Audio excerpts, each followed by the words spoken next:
Happy Easter. Wanted to have a short riff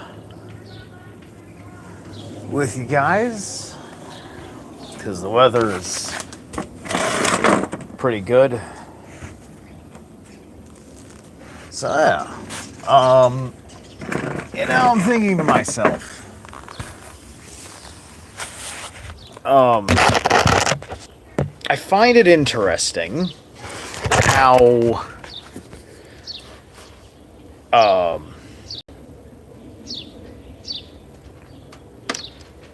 we're living in a time now where the movies are more likely to suck than not. Like in like this isn't a normal movie lull. Right now we are looking at movies being made based on cognitive dissonance. These movies are being made with both the manufactured reaction to the social dynamic shift, that some of which was contrived and some of which is organic, and trying to ignore the organic stuff, especially if it was the organic stuff that they didn't want, and work with their specifically contrived narratives. And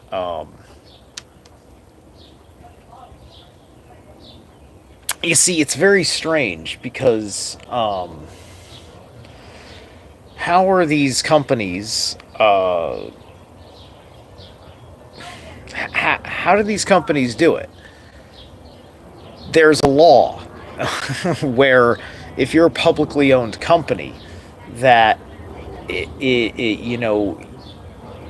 you don't do what is best for the shareholders, you're breaking the law. Like this is the thing. Corporations will make the wrong choice on purpose just because of how it affects the stocks.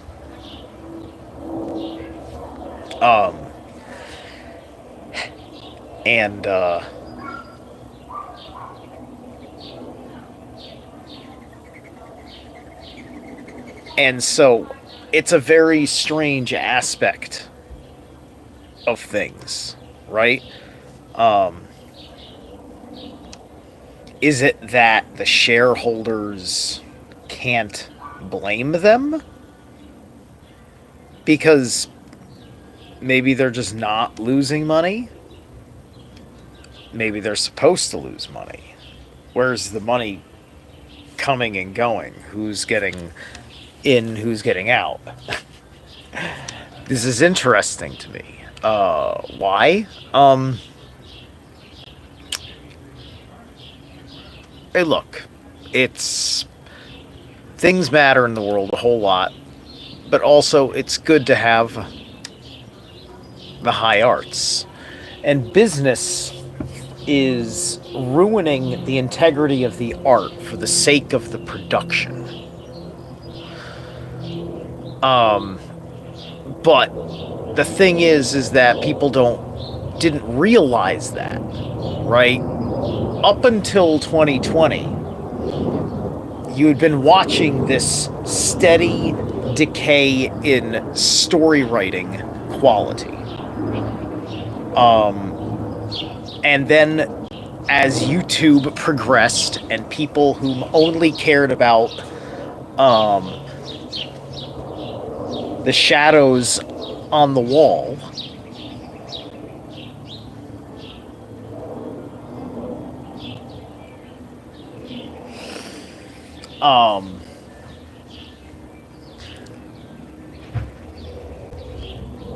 only the illusions, the entertainments, the carnival, the bread and circuses, the popcorn and the movie, right?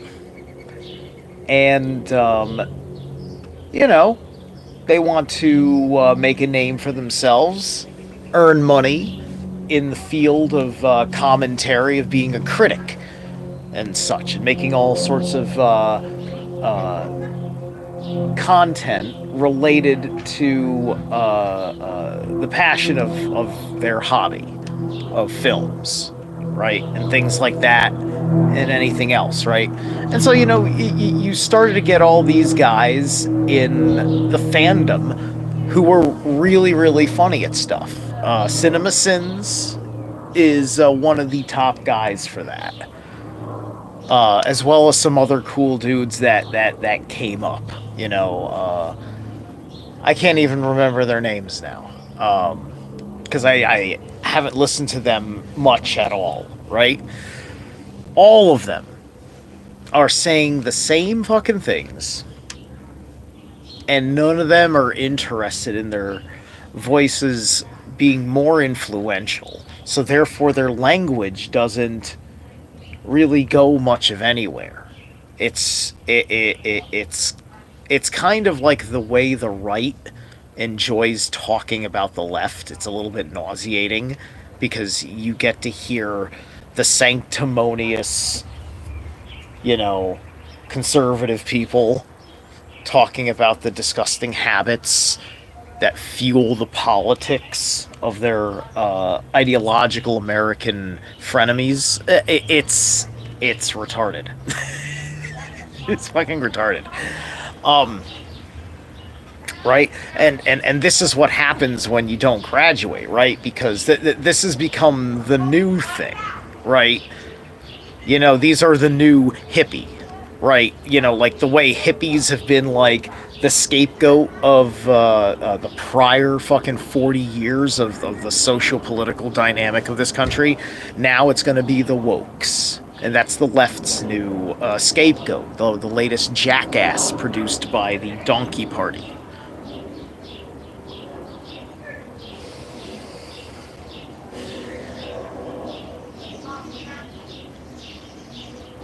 And thus, meanwhile,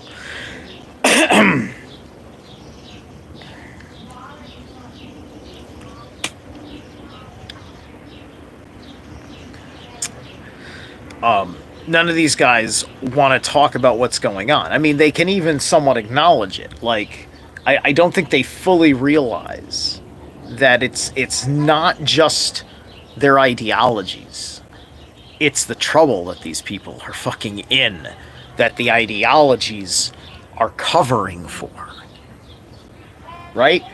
These people, because of their service to propaganda and the military industrial complex's ties to cinema ever since World War II in particular, and that tradition continues. I don't know if it's still continuing now. I don't know if that's been cut off with the Trump administration, but Democrats and prior Republicans have all fucking loved it, and I know that no government, no politician would turn away anybody's endorsement as long as it's in agreement with that politician's general thing, right?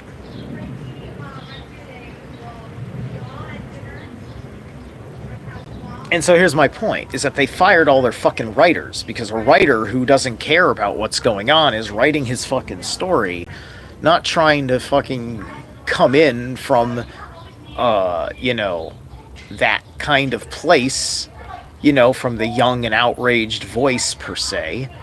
Although, yes, maybe also a little bit of the young and outraged voice, because depending on how old you are as a writer.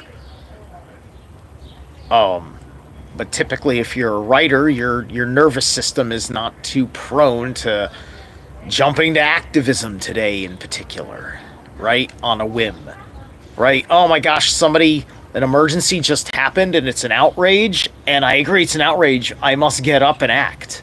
No, the writer is going to be way more fucking on, he's going to be way more thinking about solving the problem, right? And if you're smart, you won't condemn him because he didn't do anything about it if the man is actually proactively thinking, right? So here we're talking about the crime of doing bad cinema, bad film, bad television, right? And we got all these guys that are just pointing it out, and they're not old men that yell at clouds, they are young men that yell at screens. right? Like, it's grandpa, but he's young and he's yelling at his television, right? That's what most of the content coming out is. It's not thinking to yourself. How, as a member of the media that's interested in making change, actually influence the upper echelon? Right? It's a little bit like politics, because apparently, if you're supposed to so-called serve the shareholders, you've got to influence the shareholders, because the shareholders are committed to certain things. And so if the shareholders are all woke, that might be their general idea. So yeah, there's very few people that are proactively capable of putting the right words into the ether, right? Like what I'm trying to do. I think the Zaffy channel is getting close. I think Zaffy may in fact get it. Right? He just needs to figure out a thing or two, like what's going on with writers.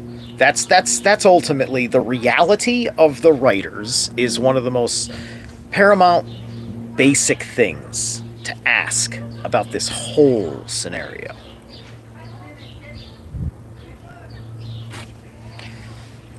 Now, it's a microcosm to macrocosm. The reason why this matters is because it's kind of similar to politics. That if you're trying to also hold the state accountable, you have to go through a similar process, but you have to target the right psychic field. And you have to understand the systems and the minds that turn the levers of that system.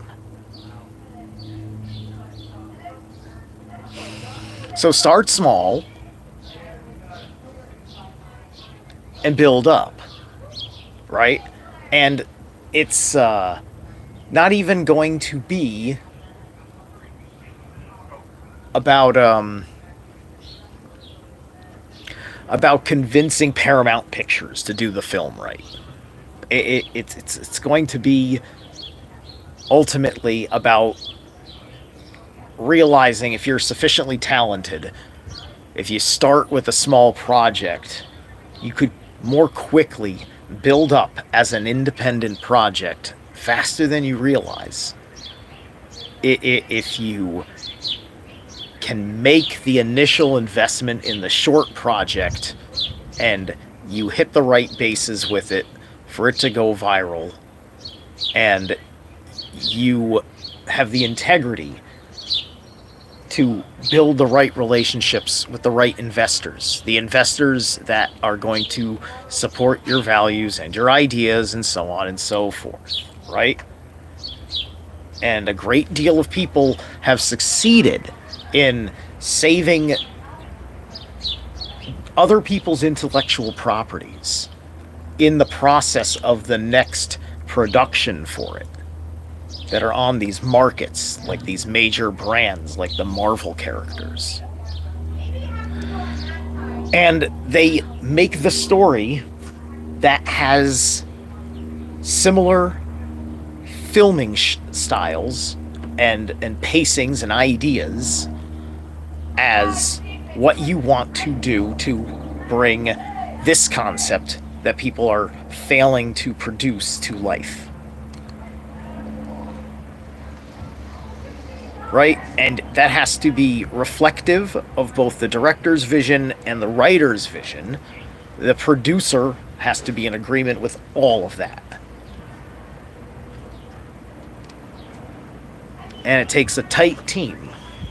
And it gets messier as it gets bigger, which is why you work slowly. You long haul it. If this is about the art, it's about the fucking art. And if you can be serious, you can hopefully make a picture that's at least as good as a trauma film. And trauma might fail with this one. I don't know. I don't know how I feel about uh about Peter Dinklage at his ordinary height being the full-formed toxic Avenger. I don't know how I feel about that, man. But it's trauma. It's trauma. And but the thing is, it doesn't look like a trauma film. It looks like a fucking Paramount. It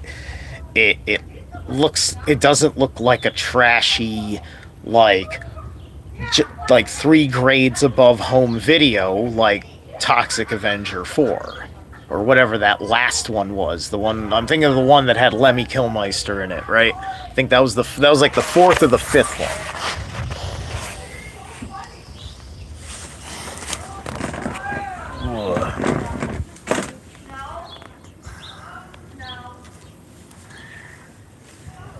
So yeah, there's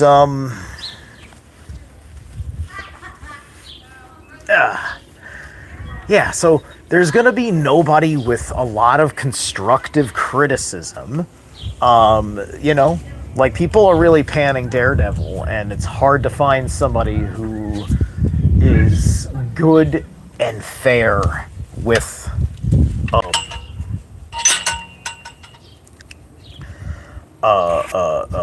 with any of its better qualities. Because look, you know, Daredevil Born Again was it was a little annoying with these fucking, with some of these fucking supporting characters, but and it was extremely poor writing in keeping Matt Murdock out of the fucking suit and, you know, in a serious action fight, right? And they even fucking wrote in some of these irritating women to basically be like, what the fuck, go fight.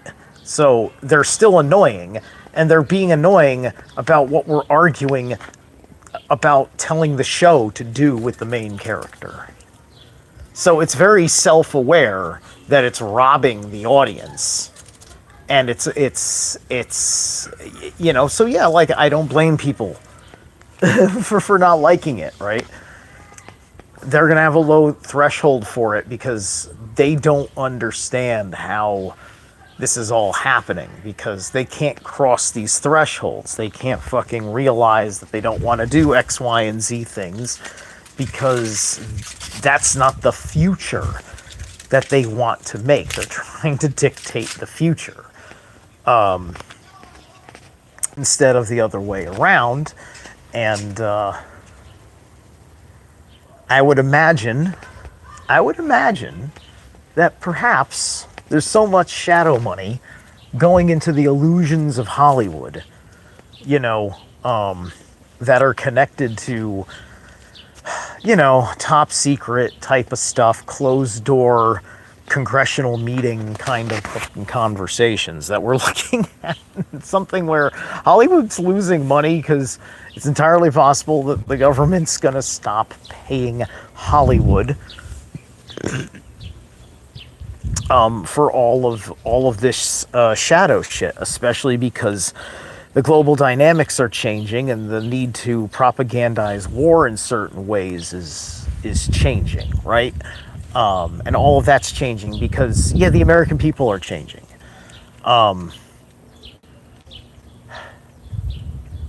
They really have to work hard to trick us into really going to war, right? Because none of it makes sense. They don't have a rational manner in which they can properly villainize Russian people. You know, because, you know, the left is not exactly like this. There's so much cognitive dissonance going on, right? So, like, they don't know what the fuck to do. They don't know what the fuck to do with their inner narratives, with all of these things, right? We're, you know, by the time these movies were coming out was also a time we were crossing the threshold of the public awareness that the stories in the comics and all these other fictions we were waiting for were also coming to light in the real world at the same time. Understanding the meaning of the allegorical mythoses of what was in Dune and Philip K. Dick and Lord of the Rings, right? When you look at the world a certain way and you realize, man, we really do treat gifted children like they're fucking mutants to be hunted and that there's some diseased thing to be cured, right? The pretense for the cure for autism is wrong because they're looking for the thing that made the child special, because that's the reason why they have the autism, because when they were fucking jabbed, the special child had a certain adverse reaction that triggered the autism. That's why not everybody that gets jabbed gets autism, but everybody with autism is someone who got jabbed.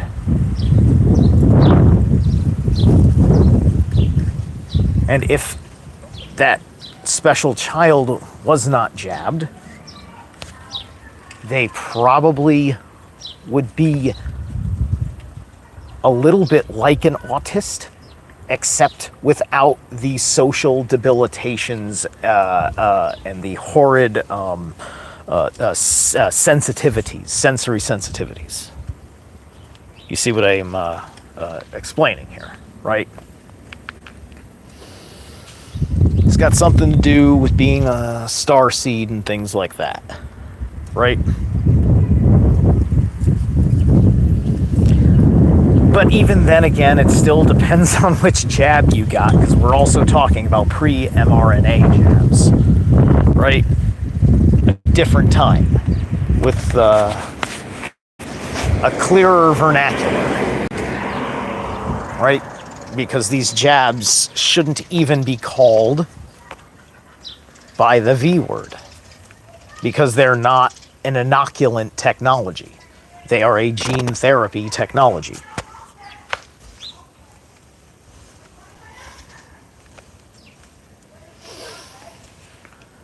Anyway, this has been a fun talk. I'll catch you guys later.